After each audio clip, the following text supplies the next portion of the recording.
বিজ্ঞাপন আহিছিলে 5550টা কিশোৰ ওলাব তেওঁলোক অলপ ধৈৰ্যটো কম কাৰণে হোৱা নাই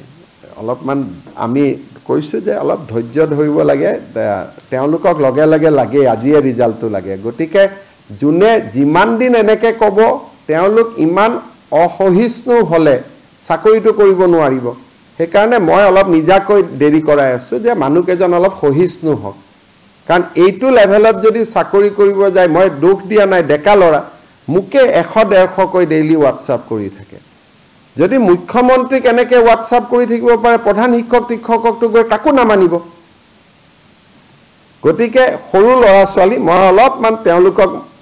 আমাৰে ভাই ককাই ভাই ভনী হ'ব মই অকনমান ধৈৰ্যটো শিকাইছো যে চাকৰিটো জুনে পাব লাগে পাবই চাকৰিটোতো আমি বিধানসভাটো কৈছো যে 10 অক্টোবৰত সবকে আমি দি দিম কিন্তু আপোনালোককো লগ কৰে মুকু লগ কৰে ইমান এইকেইদিন এছিএছ এপিএছৰ কাৰণে পৰীক্ষা পঢ়িলেওতো হয় চাকৰি পোৱাটোতো পাবই ইমান ইম্পেচেন্ট হৈ যায় কিছুমান লৰা ছোৱালী তাৰ পিছত যোগদান কৰিলেও কয় এইটো মোৰ মতে স্কুল হোৱা নাই এইটোত মই নাহো গতিকে আজিকালি কি যে বহুতে এইটো মোক কয়ও যে মেৰিটত চাকৰি পোৱাৰ কাৰণে কোনেও গুৰু গোখাই নামানেও বুলিও কয় গতিকে আপোনালোকে মোৰ মোবাইলটো খুলিবই নোৱাৰিব ৰাতিপুৱাই 5500 হোৱাটছআপ মাৰি দিয়ে আৰু মই এইটো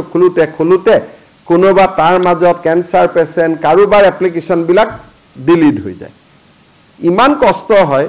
মোক জুনে হোৱাটছআপ দিয়ে তাত maximum cancer patient kidney patient medical sheet এনেকুৱা হোৱাটছআপ বিলাক আহে